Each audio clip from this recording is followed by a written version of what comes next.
All right, we have the return of Beau Estes. Beau, how you doing, man? I'm doing great, man.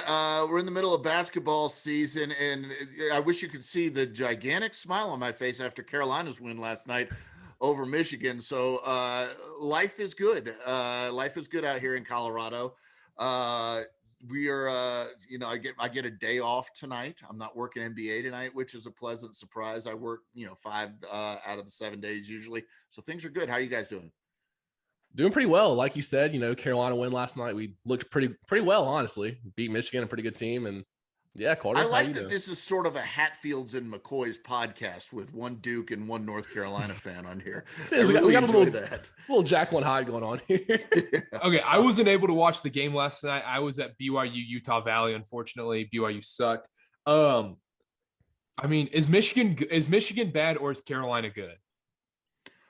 I don't think Michigan's bad.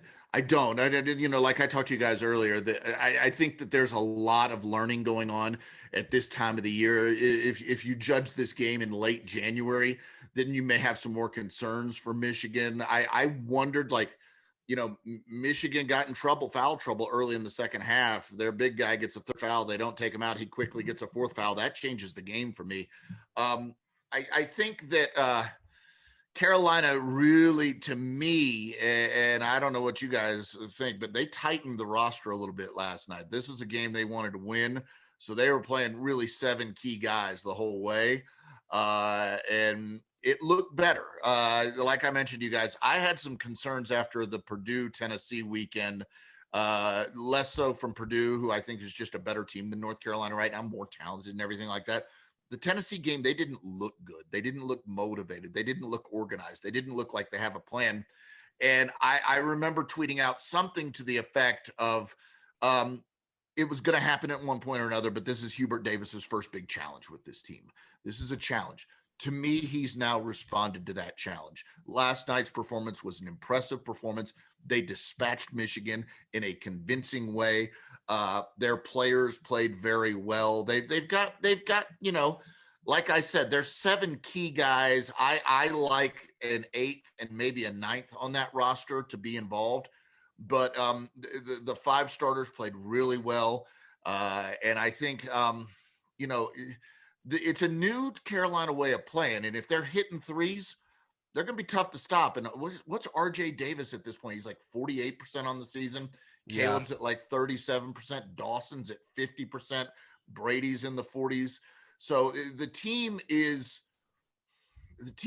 making the transition that Hubert wants them to make. Mm-hmm. I'd like to see them, mix it up a lot. Maybe they don't have the personnel to do it. Armando Bacot can get some easy buckets down low. I don't know how easy it is for Dawson Garcia. Maybe physically he's not as strong as you need him to be. But to me, this is a really good win for Carolina, a much-needed win for Carolina. And I'm really, really, really happy for Hubert Davis because I know how much he wanted this. I agree. And just to touch on your point about the Purdue-Tennessee weekend, me and Carter talked about it before this. We felt like Carolina was going to lose on the second day no matter what. If they beat Purdue, somehow there would probably be a letdown on the second day. Or they left it all out on the floor against Purdue like they did, ended up losing in a pretty tight game, and then, were drained for the Tennessee game, which obviously, like we said before the podcast, Tennessee is not head and shoulders talented above us. There's no way. Oh. They're just I feel like it's just like a run out of gas situation. Well, and that's a good point because if you look at the stats in the NBA, and the NBA is a different animal, of course, but like in back-to-back games on the second day of a back-to-back, teams perform poorly. They just do. And I don't know why that would be much different. Now, all these teams were playing in quick succession, mm-hmm. but Carolina just wasn't ready for it. And they weren't up for it. And I imagine that ticked Hubert Davis off. And he doesn't seem like a guy when you see him in interviews. He's very friendly, happy. Oh, yeah. I bet he was ticked off. I really do. And I think the thing is he got results. And the other thing that was interesting to me, I don't know if you guys saw it, Brady Manick after the UNC Asheville game gives this speech. He says, I've never been on a team with 4 McDonald's All-Americans. We got 4 McDonald's All-Americans here. We should be dispatching these teams. We should be just taking them out. And they weren't. And I thought that was a leadership moment from him. and sort of holding teammates accountable, because Brady's not one of those McDonald's All-Americans. If I'm not mistaken, it's Caleb, it's RJ, it's Armando, it's Dawson. Those are the 4 McDonald's All-Americans that I know of on UNC basketball. And those are the guys that are supposed to have potentially NBA talent. And, they needed to pick it up. And I think they did. And I think Huber got results, and I think those players earned that victory last night. Now they got to carry the momentum forward, right? You can't ride that high forever. You got to carry that momentum forward. I agree. I wanted to point on this. Does it just feel like if Caleb Love has a bad game, Carolina loses, and Caleb Love has a good game, Carolina wins? Because it feels like it's all on him. And that's college basketball in general almost, where if you have poor point guard play, you're never going to win. It's wild that you mentioned that, because I think about the point guards that Carolina has gone through of late. And I think it's Kendall Marshall to Marcus Page to Joel Berry to Kobe, I believe, to Cole Anthony, and now to Caleb. And so that's a lot of really talented guys. And so Caleb's got a lot to live up to. And you're right. When he plays, I will say this: when he plays well, Carolina's going to play well. I think that if he has an off game, somebody else, look, RJ's got to be able to step it up there. Somebody's got to be able to step it up there and give him some help, because he's not going to play well every single game. I looked it up earlier, and if you look at the sort of the mock drafts, there's no Carolina guy going in the first round. There's not a soul going in the first round. The first one that gets picked is Caleb, mid to late second round. So this is not a team that has the 2009 talent, the 2005 talent. The 2017 talent was a bit of a different animal. I think they had, 3 guys, Justin Jackson in the NBA, Theo Pinson made the NBA, Isaiah Hicks made the NBA. I don't know if anybody else made it from that squad. Tony Bradley made it. Yeah. So I think, this is a different animal. I don't know how many NBA guys there are in this roster. And look, there's always time to improve. There's always time to get better. But this is going to be a team effort, and this is going to be a lot of work. You lose a guy like Walker Kessler, you replace him with a guy like Dawson Garcia. Seems like an even exchange to me at this point. But we need to see some guys out there. What was Hubert Davis's line? I need some players, or I need something like that. He needs some guys that can go out there and be NBA type talent on the floor and dominate games. And so these guys need to show that. You mentioned about the rotation a little bit. We have only really played 7 guys key minutes. I mean, McCoy's been in and out of the rotation, so he's kind of the 8th man. But one thing that concerned me was Kerwin Walton has not been as involved this year as he was last year. And last year, he was our only bright spot for a lot of those games, our only offensive presence. Think about this. Of these players, Kerwin Walton, RJ, Caleb, Brady, and Dawson Garcia, Kerwin Walton has the lowest 3-point percentage. Kerwin Walton's the best 3-point shooter Carolina's had since Cam Johnson. And he's not shooting well. The other challenge with him is he gets beat out by Leaky Black, because Leaky Black's a better defender than he is. So if Kerwin's sinking threes, he's getting minutes. He really is. So his game is, and I'm not even saying threes. You got to hit some mid-range jumpers and stuff like that. He's got to hit shots to get minutes in this Carolina rotation. I think he's averaging around 22 a game right now. So I would like to see him get more minutes. He's not the physical presence on defense. Leaky's 6'8", something like that. Kerwin's 6'5". Leaky's more athletic. Leaky is not an offensive player. He's really not. I wish, you see guys like Lonzo Ball develop their shot over time, and it changes their outlook. It changes their trajectory. I wish Leaky Black, I don't know that he hadn't tried his life away to try to get a better shot, but I just wish it came for him. And if it did, look, if Leaky's as good as Caleb Love outside, all of a sudden you're talking about an NBA talent. All of a sudden this is a guy that can play in the NBA, but he can't shoot hardly at all now. And it's a confidence thing. So he can't play in the NBA. And I think, you mentioned Kerwin and Brady are 6 and 7. I like Justin. And the other guy that I think gives us a different sort of look is Anthony Harris. I think Anthony Harris is almost like a football running back playing basketball. He's physically tough and talented. He plays really tough defense. He's not afraid to drive into the lane, take some contact and everything like that. I think he's a change of pace guy. I think he's like like the Tennessee game. I thought he was the antidote. I thought he was the guy they needed to have in there to say, nobody's awake, nobody's hustling, stick Anthony in there. Let's inject a little bit of lightning into this game. I think he can be that guy for the team. Now that's in a 9th man role, and we're not playing the freshmen and stuff like that. Yeah. Johnson isn't healthy yet. So who knows? Is he really, I mean, he could end up being really good, and he's 6'7". What if he's 6'7" and shoots the lights out? Yeah. I think there's a lot to learn about this Carolina team, but that core 7 right now looks pretty good to me. What I wanted to mention, 2 things real quick. With the Carolina freshmen not playing, can Hubert Davis do a kind of G League thing where he's like, all right, we're going to send you down to the GAV team, get some buckets up real quick? Oh, no. You can't send those kind of stars down to the JV team. I like the idea, especially since Hubert was that JV coach. Here's what I will say. With COVID, I'm totally at a loss right now. It was either last year, I think it was 2 years ago, that the team was totally star-crossed. Injuries everywhere, getting beaten on every sort of weird buzzer beater and everything. Oh my gosh. Like that. It was just like if you made a movie. It was like fiction, really, watching that team play. So what I would say is that if one of our 3 key bigs gets hurt, Justin's there, and Justin can play some ball. So Justin's right there to come on in. If any of our wings get hurt, we got those freshmen. We got Puff Johnson. They're ready to play.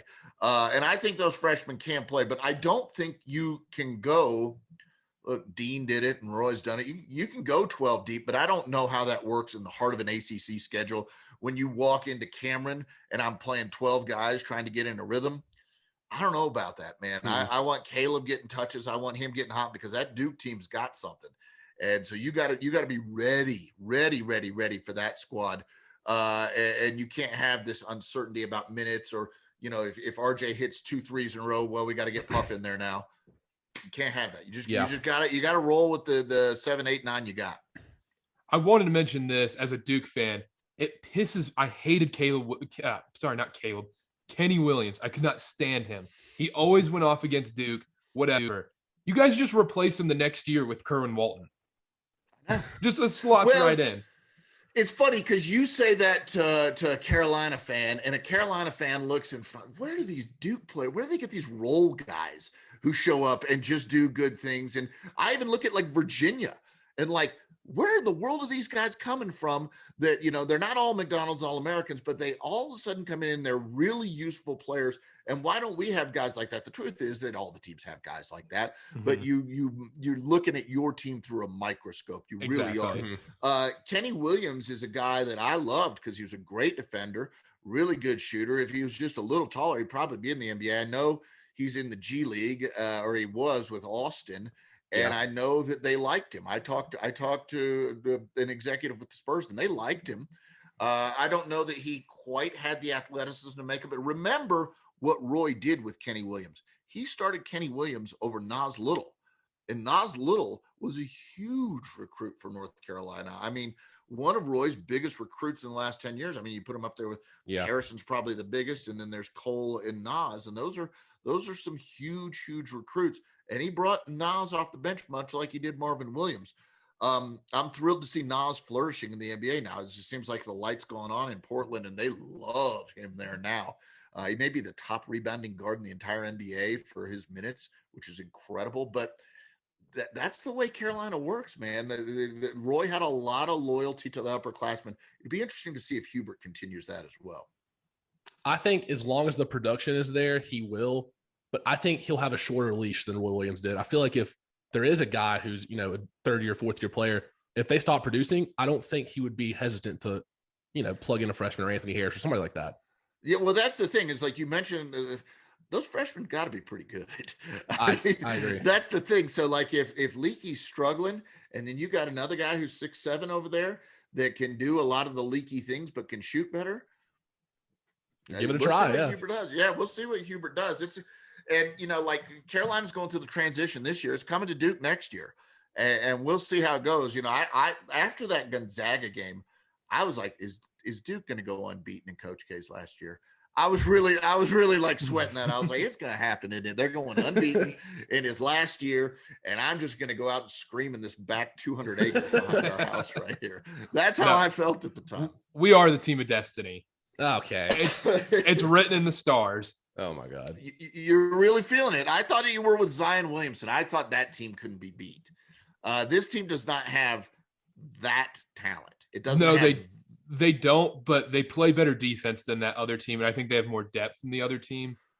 And the difference with this one is Wendell Moore is actually good when nobody thought he was actually good. He took that next step. He's what every Carolina fan wishes Leaky Black would be. No. And the interesting thing with him is I was looking at Duke stats. He's basically tied for the lead in scoring. Mm-hmm. And remember coming out, he was a guy Roy really wanted and lost him to Duke. I mean, they really wanted Wendell and it didn't get him.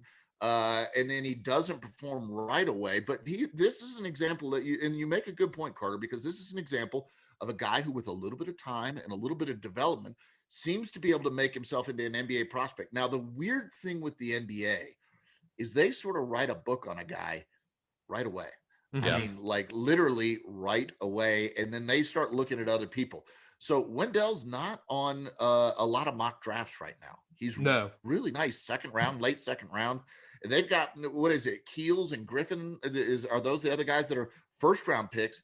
He's a second round pick. And are those guys really better NBA players than him? Maybe, but he looks pretty good to me. I mean, look, Paolo to me is the clear NBA star of that group. Yeah, he's a guy. Look, and I'll be honest, I'm a Carolina fan. He's the guy that Carolina doesn't have. The guy that you say, definite lottery pick, no question about it. He's going, and can he change the game in that way? But he's not the only guy on that team. They got some talent.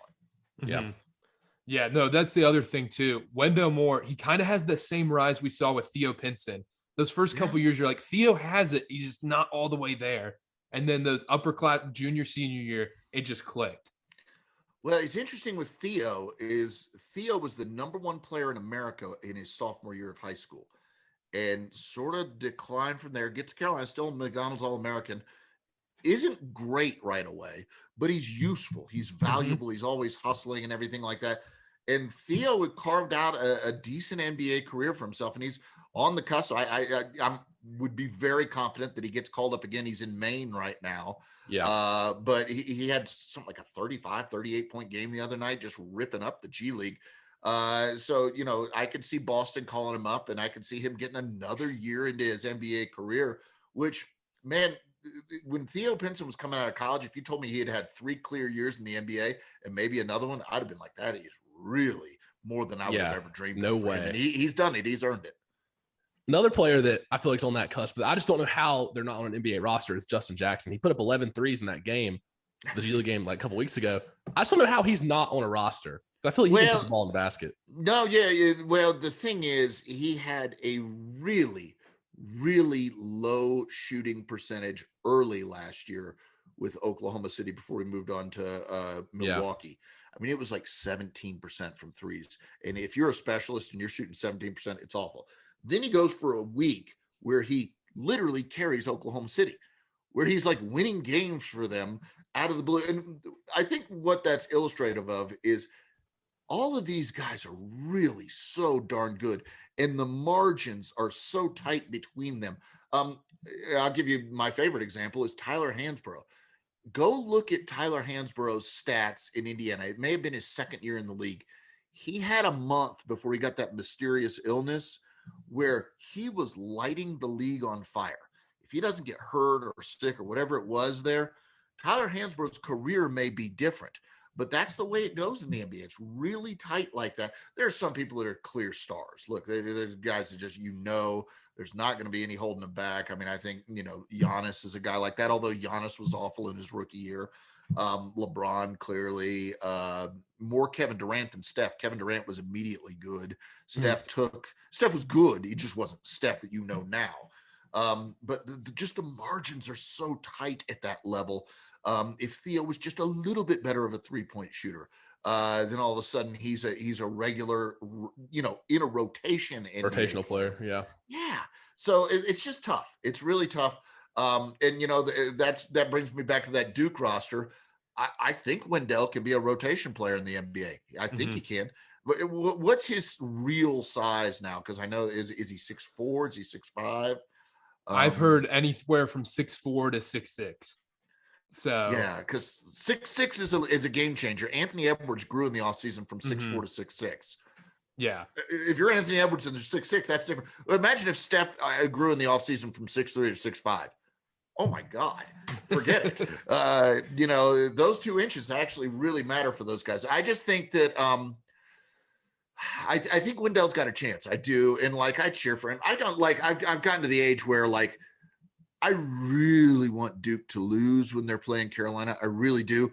But when their players make the NBA, there's some rare occasions where it's to the contrary. But I don't want bad things. I mean, I want them to succeed. And the other thing I would say about this rivalry, why it's valuable to me, I don't want Duke to suck. You tell me, Beau, Duke goes 10-20 for the next 10 years. I don't want that. I want them to be good because I want that rivalry to stay good. And I want those to be the 2 peak programs and going head to head. I prefer it that way. So if Duke sucks, it's not as enjoyable for me. Yeah, no. And then, I mean, to mention Duke, Carolina, we talked about it last time. I don't think Kevin Keatts is a winner. Why are we going down this road? I just had to mention it. Let's move on from college basketball. I don't know why I mentioned that. Let's talk about the Warriors. It's literal basketball porn at this point. Yeah. You know what's interesting to me is I was watching. I've worked with Turner Sports for 28 years, 27 years, something like that now. And so I knew Kenny when Kenny first came in. So I was watching Kenny the other night, and he mentioned TNT had this doubleheader. So they have Brooklyn, New York on the first game. Brooklyn is very much focused on ISO ball. James Harden gets it. He gets a screen. He does wherever he does. Kevin Durant gets it. He gets a screen, does wherever he does. If you watch Golden State, they are zipping the ball around the court all over the place. It is a joy to watch. It's beautiful to watch. And then you've got this ringleader, Steph Curry, who, if he's not the best player in the NBA, he may be the most exciting player in the NBA. The most easily. I've got to see him play in the NBA because he does things. He does impossible stuff all the time. And so I just, the most, ice cream watching team, it's just a sugar high is Golden State. And the thing that's really interesting to me, we know what Steph is. We know what Draymond Green is.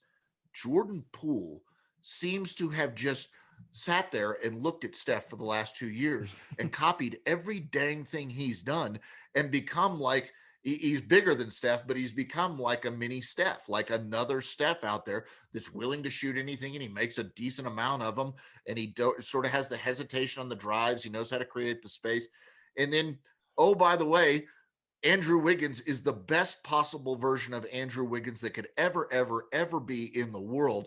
And that makes him really good in Golden State. Not a little bit good. I mean, he's like a premier wing defender who shoots an effective percentage, who is a driver that creates a threat that opens up space for Steph and Jordan Poole. And then the thing that I am fascinated by, what does Steve Kerr do when Klay Thompson and James Wiseman get back? How do you juggle that lineup? Because Klay's going to play. I know Klay's going to play. He's not going to play a ton at first. He's not going to be the Klay at first. But by March, what do you do? Who's your starting 5? How does that look? I'm excited. I mean, I'm really excited for this team. They literally have, just to harp on that point again, they literally have 11 to 12 players that could be in any NBA rotation in the league. Oh, it's unbelievable. And the thing is, some of these guys, like Andrew Wiggins was like, yeah, we'll take him. And then all of a sudden they make him into something really, really good. Jordan Poole seems to have gone to Steph school, and he is really, really good. Draymond is a genius. And then you're not even getting into guys like Juan Toscano Anderson and stuff like that are also very useful players. Andre Iguodala is back now. Otto Porter. The mitten. Man, Otto Porter the other night kept them in the Phoenix game. Steph has about 5 games a year where those shots that before Steph came along, you thought that guy's an idiot for shooting that, where he actually looks like an idiot for shooting that. There's about 5 times a year where Steph has those games, and not often. He had one of those against Phoenix the other night, and credit Phoenix for really defending him well. And Mikal Bridges deserves a lot of that credit. Mm-hmm. But I mean, man, when he's going, I don't know like that I've seen anything quite like it. I've watched the NBA and I love the NBA, and he's so much fun to watch. And somebody asked me, I was on the radio station, I was on the Golden State Warriors flagship station the other day, and they asked me, and think about this, guys, do people enjoy Steph more because he's like a normal sized human being and you can relate to sort of doing what he does, unless either you guys are 6'9" or something like that. I'm 6'2". I'm 6'2". So like when I stand to Steph, I'm looking eye to eye. This is a guy that's normal size. So you can, it's a little bit more relatable. It's hard to relate to LeBron in his prime. Yeah. It's hard to relate to, but Steph, there may be something to what those guys were saying that he's relatable in that way. Whoa. You said you're 6'2". Could you ever dunk? Yeah, when I was younger. Okay. Now the challenge is I've got Tyrannosaurus Rex arms, so Do we have video evidence? No, there probably wasn't video when I was dunking. It was black and white. No, I could do it, but it was like the best way for me to dunk is for somebody to stand right under the rim, throw an alley-oop, and I just come in and throw and just tap it in. Yeah, just hammer it home. Like it was. That was the best athletic feat that it was not a long period in my time where I could do it. It was just a brief window. You had to be in peak athletic performance to do it. For me, I mean, some other guys, like there are guys that are like 6 foot with arms that reach way above mine. So I had good hops, not great hops, but I feel you on that one. Connor, how tall are you, Connor? I'm 6'6" and I can rim graze a little bit, but that's about it. You could dunk all day, right? It's easy. I'm not the most athletic in the world. I did play in high school, but Connor, can you stand under the rim and vertical leap dunk? I think I'm better at that than like off of running. Oh, okay. So fast break, you get the ball in the wing. You're not. I'm 2 feet. I would go 2 feet, like 1-2, rather than off one. Okay. Like that. Yeah. Gotcha. I played high school too. I wasn't very good, but I played. We played. I think I told you guys who we played against the last time we were on, right? Didn't I tell you who I played against? I don't think so. Penny Hardaway. Yeah. Oh, you did say that. Yeah. That is. Oof. He was better than me. Not by much, though. It was close. Scouts were looking. They were taking notes on both sides. No, but yeah, like pretty quickly, like I'm not gonna hack it with these guys. They're unbelievable. Yeah. But that's what makes Steph relatable. Is Steph did hack it with those guys somehow. It's because he just. I mean, if you make every shot in the world, yeah, you could be 5-2 it if you can. Yeah. The other thing that he does to me, and I don't know what you guys see, but his release is so preposterously quick. It's the speed of if you're just dribbling around the perimeter and you just went shot and it's gone. Mm-hmm. Like there's no. It's like Sean Marion's, but good form. Yeah. So really, it's like just so instantaneous. It's like if you were holding like a BB pistol and you're just running around, and you just go bing and it's gone. There's no defending it. It doesn't look like he's getting ready for a shot. He's just dribbling around and it's just gone. So I mean. He revolutionized the game. I don't, people like to talk about where he lands on an all-time list and stuff like that.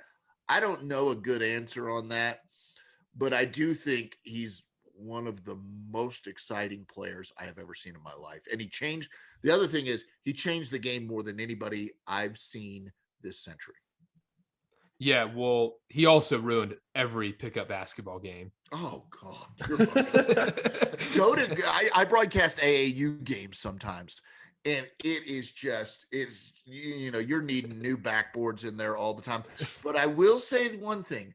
I broadcast this kid when he was in 6th grade, tiniest kid on the court. And I don't pay any attention because when you do these AAU games, when you're doing play-by-play, there's 6 games in a day. So you're just, give me the rosters. These are the coaches, go. And you just call the game and it's a live stream. And this kid, Christian Anderson, finished up his freshman year at Lovett High School this year. He's now about 5'7", 5'8", and already accepted an offer to Michigan. Oh my gosh.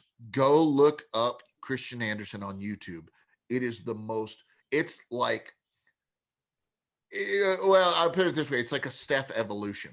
It's like if a guy just, grew up with, because Steph didn't have anybody to look at and do that. This guy clearly had Steph and said, I'm going to take it to the next level. He just shoots all the time from anywhere. He made an underhanded three-pointer in the game that we called. It was the most bizarre thing. He'd made like 7-8 threes against guys that are 6'6", and he's like 5'7" at the time. And then this guy comes up to guard him, and he just swings around and flips it up underhand swish. It was insane. Absolutely insane. And so ever since then, I followed him, and I don't know, the thing is, you never know if he's going to pan out or anything like that. He may not be athletic enough. He may not be big enough, but he is the Steph influence. And there's a lot, I'm sure there's kids nationwide that are Steph influence too. All right. So I'm going to mute my mic real quick and head out. You guys can talk about Cole Anthony for a couple minutes. You must listen to this, buddy. You must listen to this now. No, here I am very happy, satisfied, and vindicated. I know his dad some from working at Turner. We did not spend a lot of Greg Anthony. Okay, I was going to say that. I wasn't looking at you, and as I'm saying it, I look back at your eyes, and I get that you're joking as Greg Anthony comes out of but I will say this, like, his dad wasn't the biggest pusher of his son, like a lot of kids, like if your son, if one of our kids turns out to be great at sports, we're going to go nuts. But Greg's sort of been down that road. Cole grew up in that world, but Cole had an injury-prone year at Carolina.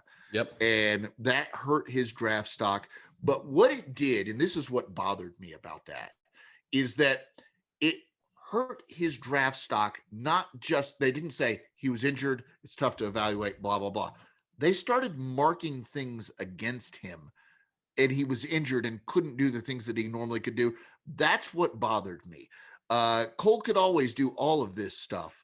And I think that hopefully there's a lesson in there for those draft prognosticators that if a guy's injured and he's not doing what you thought he did in high school, maybe he could still do it if he's healthy. Now, I asked the question last night, and Carter, you can feel free to throw food at the screen right now. Cole, how far out is he of that last all-star guard spot in the Eastern Conference? If the Magic were, how do I turn off this video? Exactly. if the Magic were good, like decently, like near 500, hovering at 500, I feel like he would have to be more in the conversation than he is right now. If they're 500, I as a Duke fan, I can't even say no to that because that team is not good. And if he led them to 5, because that's the thing. If people who gamble the NBA, the Magic are always in it. That's the scariest team to go against because you're just like, oh crap, are they just gonna ball out against the Warriors tonight? They also stole somebody. Franz Wagner has turned out to be way better. Like he's a future all-star. They've got an all-star in Franz Wagner, and nobody really called that going in. So they lucked out in that regard. But I think, it's going to be interesting when Markelle gets back. Jalen's out now. Jalen Suggs is out now. There's a broken thumb or finger or something like that. Mm-hmm. So it's going to be interesting. Because, like, if I think of the Eastern Conference all-star guards off the top of my head, it's James Harden, it's Trae Young, it's Lamelo Ball for me. I mean, I don't know where you guys are on that. Oh, yeah. We're huge. Yeah. I think he's an all-star to me. Easily. So Jimmy Butler? Jimmy Butler, guard forward. So, I put him in there.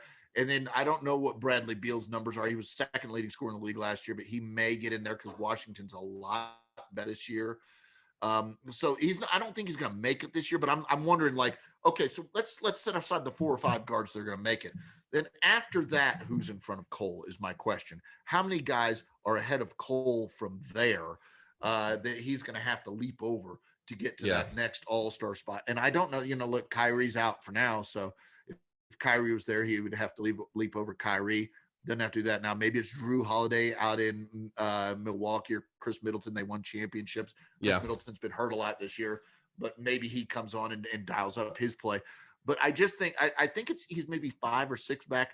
But getting back to what we were talking about, the second-year guards a minute ago, Lamelo Ball's in.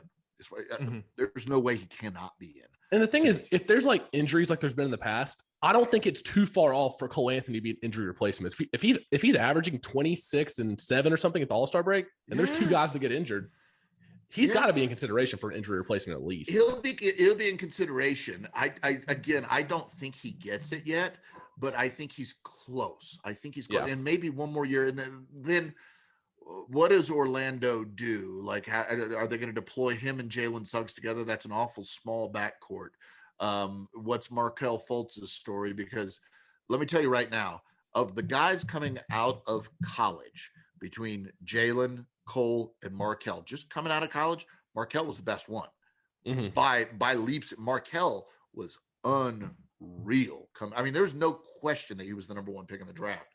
The thing I would tell you is that I saw him at Summer League. He was, if you go back and look at Markelle Fultz Summer League highlights of his rookie year, he was great. Something happened in August, and it changed his entire career. It really did, and it's sad and it's disappointing. But that kid's got so much talent, and I wish that he could express it. I really do. You mentioned this with Cole Anthony and like his dad and being able to be around the NBA and stuff. How much of an influence do you think that has on these guys? You see Steph, he was around the NBA, around NBA locker rooms, arenas and stuff. Even guys like in other sports, Pat Mahomes was around that stuff in professional sports.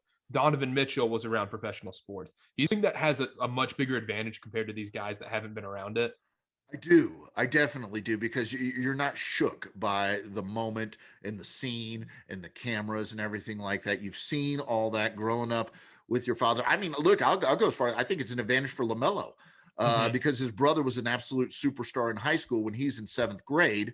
And so he's seeing his brother going through this, and all of a sudden, you're outside of LA. And so the cameras are all there and everything. I keep telling you guys to go back and look up clips. Go back and look up Lamelo Ball in his freshman year of high school state championship game. I've watched that.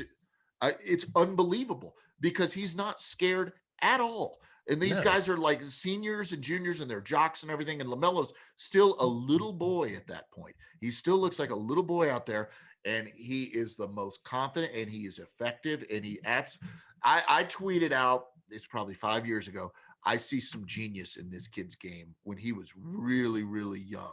He's out there 14 tossing lobs like through defenses and shooting threes 4 feet behind the line. And then like it carries forward to his game now. Look, did you see the shot he took last night to tie the game? Oh yeah. Connor. Where was that on the top 10, Beau? Come on now. That was insane. Let's go into this. I think that's a fair question because I put out today that I wish that people could do these things. A lot of times, like a game winner negates a play just before it that would have been a game. Like, so say Giannis doesn't make that shot, it's in the top 10. Yeah. But then it's unimportant. It's just a 3-point. It's a clutch 3-pointer. It's like that Marcus Page 3 in the championship against Villanova. Oh God. My heart sinks every time I think of that. Greatest shot that nobody remembers. Stop being so happy, Carter. I hate so that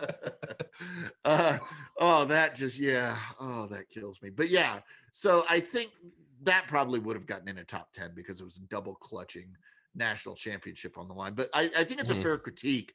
And every night, we have never put out a list, never once, where people said, you know what, that one's perfect. I wouldn't change it. And everybody says there's never going to be one of those. Everybody's always going to have something to say. And that's great. It's a conversation starter. And that's what the NBA.com top 10 is. It's a real sort of way for people to look at the eye candy of the league from the night previous. And that's what we want it to be. But there are times where I'll tell you, we miss stuff. And the way it goes, have I explained how it works to you guys? A little bit, yeah. Yeah, so there's a producer. It's got to go out super quick, right? Yeah, well, there's a producer back in Atlanta who's in charge of it. Could I call him and say the list needs to look like this? Probably. Do I? Never. I never, ever tell them what plays to put in. What I do at the beginning of the night, if I think of it, I'll say, hey, I'm in doing the top 10 tonight. Send me your nominees. Anytime somebody sends me something, I just copy that Twitter tweet and send in an email. And that's it. I just send it off. And then that person has complete autonomy. And they should have, man. They should have that autonomy. But it's not always perfect. It's not always what I would put, but I call it. Has the altitude affected your top 10s? Hell yeah. No. So like, it's funny because people thought I was like sick the other day. We were in Santa Fe, which is lower altitude than here. And but we're in like a condominium complex, and I didn't want to wake up all the neighbor kids, so I wasn't as insane. I wasn't a full 10. Yeah. Like last night's top 10, I had a full 10 Beau Estes NBA top 10, like where I was losing my mind, hair on fire, and I get done and I press stop and I collapse onto the floor. That was last night. But before that was a little subdued. And it's funny because people notice if I'm not acting a fool, if I'm not completely a lunatic, people are like, what's wrong with Beau? He's not being an idiot. So, what are you going to do? It's funny. Real quick on Lamela though, just me and Carter are Hornets fans, so we watch all the games. I feel like there's a little bit of bias because like I want to see 2 or 3 Hornets players in the top 10 if possible. I feel like we're one of the most exciting teams in the league, though. So that's what I was trying to get at. I don't know if you've heard. I had a top 10 call in the last week with a Hornets play in it, and I have started calling them Showtime East. I believe that they are the most exciting, fast-breaking team since the Lakers. I'm going to say something to you guys that I haven't said anywhere before. I was going to tweet it out tonight, and this is going to date me. Lamelo Ball is the closest thing I've seen to Magic Johnson in my entire life. I mean that. He's the closest thing to Magic Johnson with his passing instincts and his desire to push it ahead and push tempo and his just almost otherworldly ability to see lanes and make spectacular, gorgeous passes. I mean, he's sort of the passing Steph Curry. He's sort of like a guy who blows your mind with his passes in the way that Steph Curry does with his shots.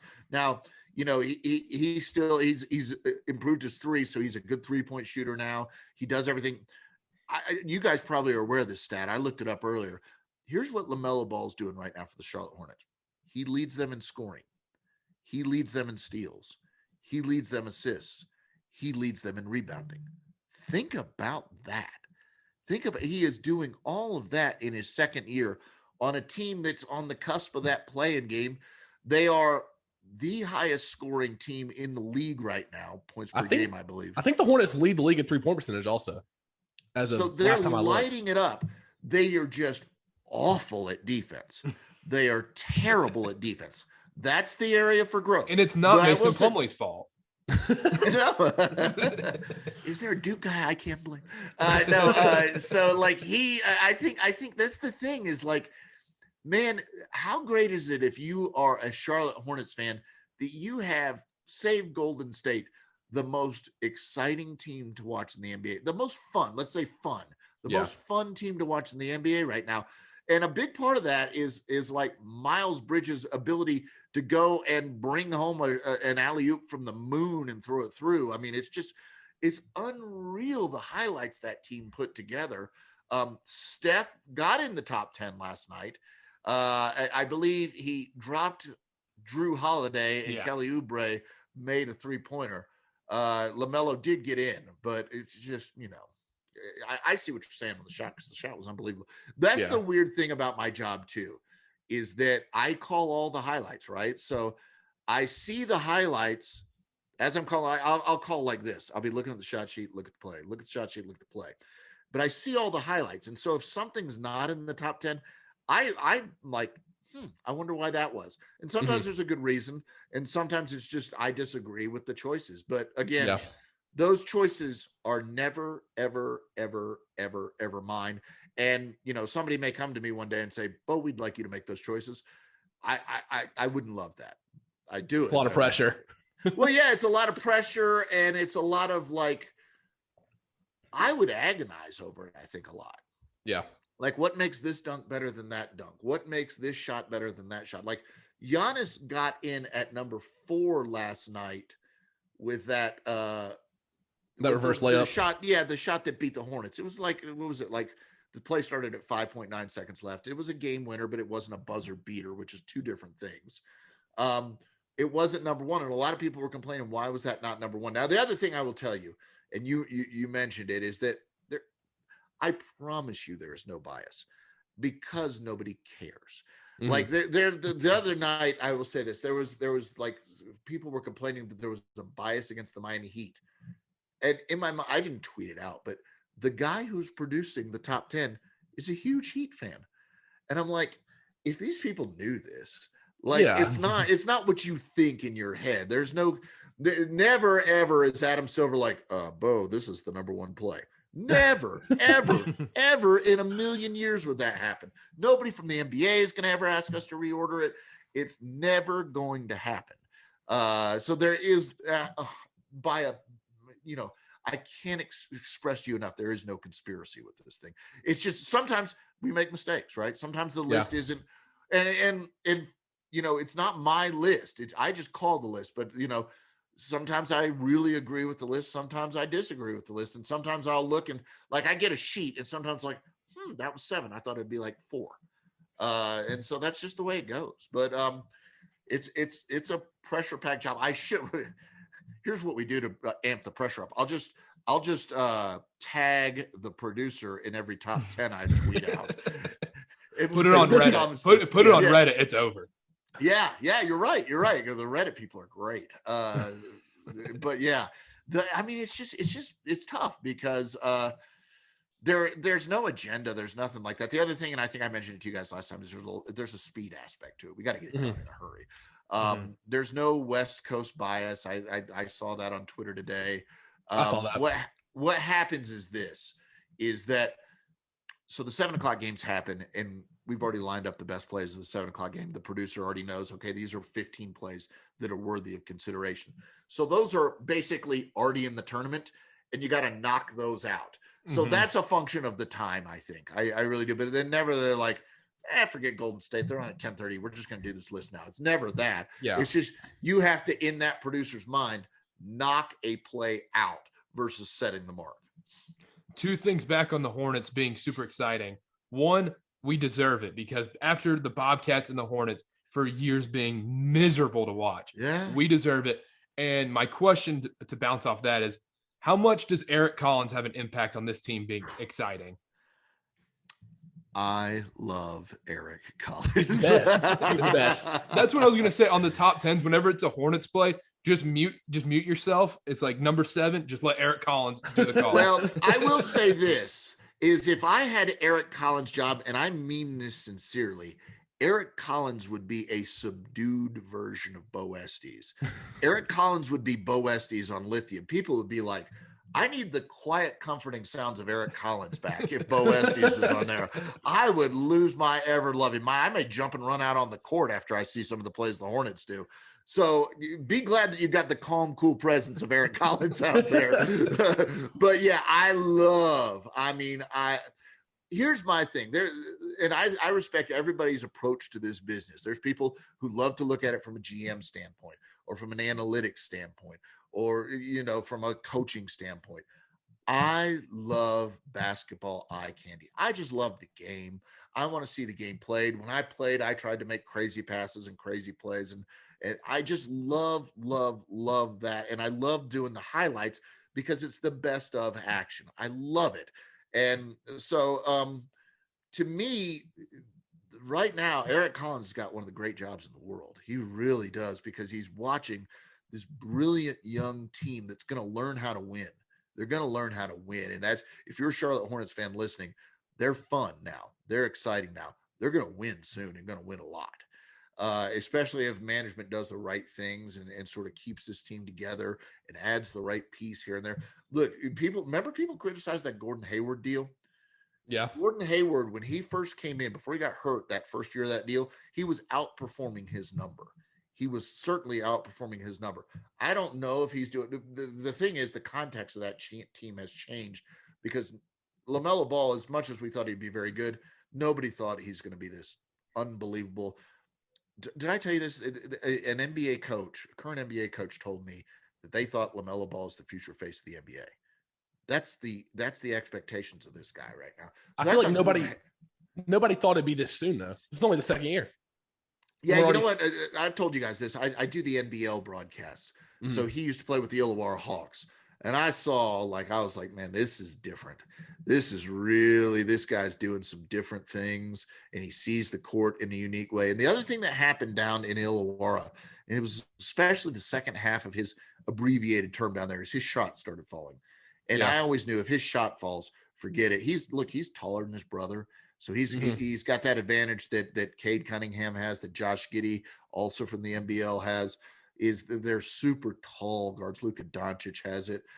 So they can see over the defense. They, as LaMelo gets a little older and stronger, he's going to be able to take contact. But I'll say it again. I've never seen a player that is a closer copy to Magic Johnson than LaMelo Ball, and that's about as high praise as I can give you. If I come on here in 5 years and say he's better than Michael Jordan, that's the only other praise I can give. And I don't think that's happening. But in any case, I just think he's that good. And if Charlotte Hornets tickets are reasonable, buy them now, because you're getting a show, man. You're getting a show. I went to that Hornets Warriors game. It was insane when the Hornets beat the Warriors. It was like are either of you guys in Charlotte or near Charlotte? So I'm in Chapel Hill. So I'm like in 2 Salt hours Lake away. City. So he's not. That's real close. That's real close. I'll see him play the lived Jazz, in Charlotte. I lived in Charlotte for 4 years, and I went to that same school Steph went to, Charlotte Christian School. Yeah, which is wild to think that he was there too. But it's just his roots in that town are pretty amazing. I think there was some thought that eventually he'd come back and finish his career there. They've been saying the same thing about Chris Paul forever too. Yeah. I don't know that, like, there's a part of me that says, I don't know that works. I'm going to ask you guys a question. I know you guys are the host, but I'm going to ask you a question anyhow. Oh, yeah. Name, given marketability, given age, given salary, name the guys in the NBA that you would not trade to get Lamelo Ball. How many people would you not trade to get? How many are there? I in my mind, I think 4. Just with age also, though, like he's only 20. So like you have 15, and he's still on that years. cheapest crazy contract. I don't know, because like I don't even know. I wouldn't even mind the big contract. It's literally the age is the big issue. There's that, but like you could throw a big contract next to him right now and still have his bird rights and go into the tax, which you should. But like, think about it. Like, who are the players that you'd say, no, I'm going to keep this guy instead of LaMelo? Who are those guys? I've got 4 in my mind, and it's questionable, but I come at this from this perspective. So I think everything is worth one championship. Mortgage, everything. What the Toronto Raptors did, they won a championship. It was all worth it, 100% worth it. So that's how I come at it. So now with that in mind, can you think of players that you would not trade to get LaMelo Ball? Do you have one? I'll go first. If we're talking about winning one championship, maybe Curry. I think Kevin Durant. Yeah, Durant. Okay. You got 2 of my 4. Giannis. Once Giannis. 3 of my 4. I'm trying to think who'd the last one be. The thing is that, like, even those guys are still, they're in the prime of their career. So you'd have to say LeBron, right? He's 33. No, I would not trade. I would trade LeBron to Charlotte. I would trade LeBron to Charlotte. If I was the Lakers and Charlotte called, hey, we got LaMelo, would you take him for LeBron? Yes, I would. I think Imagine LaMelo in purple and gold running the LA fast break Showtime redo. Don't let people hear that. Don't let people hear that. All right, who's your 4th then? Nikola Jokic. Okay, that's fair. He's the MVP, and I'm going to tell you something weird too. It's Sports Business Classroom. I work with some people that are real super analytic nerds, but like really smart people. I mean nerds in a complimentary way. Yeah. So there's a guy named Seth Partnow who used to work with the Milwaukee Bucks, who is really popular on Twitter, that just released a book. And I think Nikola Jokic, from an advanced analytics standpoint, him and Giannis may still be the 2 best players in the league. They may be better than Steph and KD. Now, if you're telling me that I'm in an NBA Finals and I can have anybody, I may choose KD and then Steph. You go either way and you're fine there. But Giannis, what did he have? 40 points, 12 rebounds, 9 assists last night. He's now 3rd in the league in scoring. He's a top 5 defender in the league. People wanted to give the MVP out in November. That's NBA Twitter for you, whatever. Yeah. But if you tell me that Giannis is going to be 3rd in the league in scoring, 5th in the league in rebounding, top 5 in block shots and top 3 in defensive player of the year voting, he's almost got to be the MVP. But then you look at Nikola Jokic's stats, and he's right there with him. He's just not quite the defensive player, but he's killing him in assists. So I don't know. I mean, when I watch Steph and when I watch KD, I'm like, yeah, that's the way I wish I could play. But what Giannis and Nikola Jokic contribute, it's unbelievable. So those would be my 4 guys that I would not trade. And Katie and Steph are tougher because they're 33. Steph's turning 34 this year, which is crazy to me. But yeah, I think Golden State can win a championship this year. I think Brooklyn could win a championship here this year, particularly if Kyrie went by CVS. So I think think about how silly this is. This whole NBA season changes if Kyrie on a whim goes, yeah, I'll go to CVS today. That's it. Yeah, honestly, because season changes. Oh yeah, because then there's not as much pressure on Kevin Durant. Because right now it just seems like a lot of Kevin Durant, please save us. And you know what James Harden does every year now? He plays himself into shape, so he's starting to round into form. The old Raymond Felton. Yeah, exactly. That's the Raymond Felton trick. Yeah, he's getting in shape now, and he's starting to score a lot, and he's doing well. But if Kyrie Irving is Kyrie Irving, like a superstar, all-star point guard, and he's your 3rd best player, and he's there with KD and James Harden, they're probably the favorites again, which is crazy with what Golden State's done. So too. And Phoenix, which seems to, we'll find out Friday when the rematch happens. Although Devin Booker's not playing, so Friday doesn't really matter. But maybe they found an antidote to Golden State. We'll see. There's just so many great storylines this year in the NBA, and I'm so excited about it. And I will say this for the Hornets. I hope they make the playoffs, because what I want for people is, you guys watch the Hornets because you watch every game because you're fans. Yes. I want casual fans to see Lamelo Ball play and see his style play and see how exciting it is. I think that's important for the NBA. I think it's good for the NBA because, look, I'm friends with people that do the programming for the games, people that rate LeBron, Steph, and that's, Zion, they were hopeful for. LaMelo could be a guy. LaMelo could be a guy that becomes must-see TV, and that makes scheduling an NBA season on national television a lot easier if you've got a 3rd guy you can rely on to build those schedules out. One last thing. Let's touch on the Suns. Do you genuinely think the Suns do you think they're a top 3 favorite to win the finals? Do you let me ask you this. Are you saying, do I think that if I looked at Vegas odds, they'd be a top 3 team? No, in your opinion, if you're like, okay, who are my 3 teams that I just believe are going to win the finals? Do you think they're in that top 3? Because no, they're not. And I don't think so either. Stupid for saying no, because I think, like I asked on Twitter the other night, like the Suns have won 16, 17 games in a row now. What makes them so good? I know Devin Booker's very good. I know Chris Paul's very good. DeAndre Ayton's the perfect fit on that team. Mikal Bridges is really good. But like, people start talking about, like, every player has a positive impact on that team. There are no negative players on that team. They are all valuable and useful in the role that they play. They play great defense. And I guess the thing is, like, again, it probably comes back to my experience covering the NBA as a highlights guy. I don't see the highlights there. So I'm probably stupid. It's probably my own stupidity. But if I were to pick 3, I'm going with the defending champs who haven't lost since Chris Middleton's come back. I'm going with Golden State. And God alive, if Kyrie goes and gets a shot, or if somehow we get through this thing, Brooklyn's probably my favorite. If Brooklyn looks like Brooklyn could look, they may be the favorite, but they're not close to the favorite now. They're not close. So, I think it all depends on Kyrie going to CVS. I do. And the thing with the Suns is, you mentioned they don't have a player that has like a negative impact. I think one underrated signing for them was JaVale McGee, because last year they played, Dario Saric at backup center. Kaminsky got a lot of minutes in the finals. JaVale McGee is that rim protector, that lob threat for Chris Paul. Like, I think he's one of the most underrated signings for them.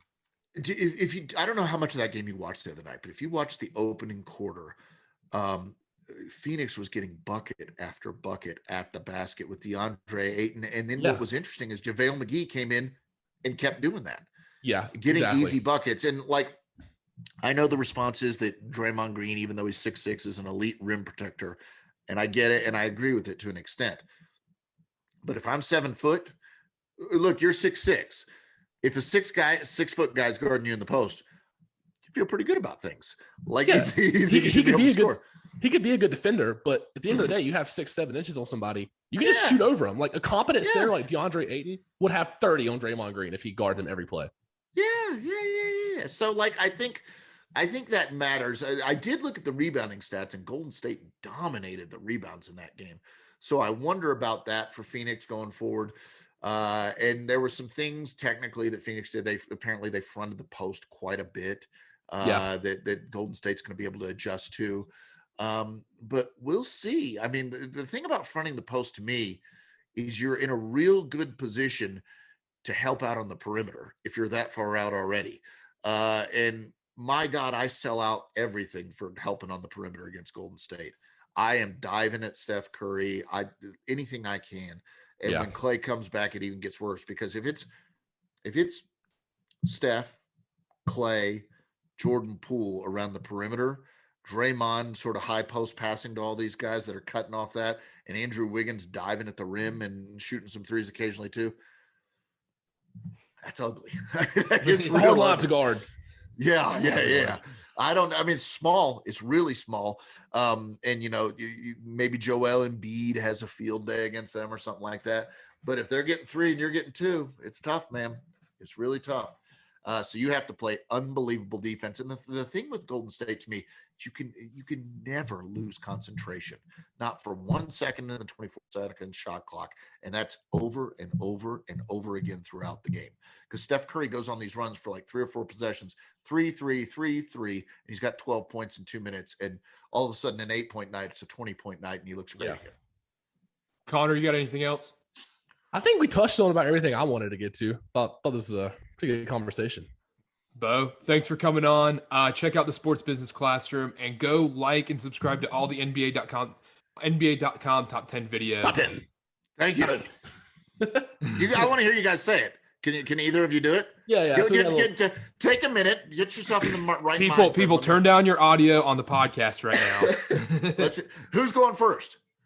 I got this. Okay. NBA.com top 10.